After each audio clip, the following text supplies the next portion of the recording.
What are the causes of joint stiffness, joint pain, and joint swelling, and how to tackle them? Joint swelling, joint pain, and joint stiffness. These are all signs of arthritis.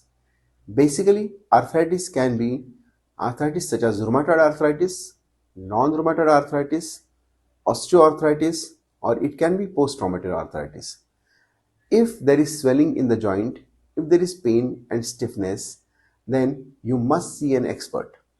You will need investigations such as blood investigations, X-rays, and MRI scans.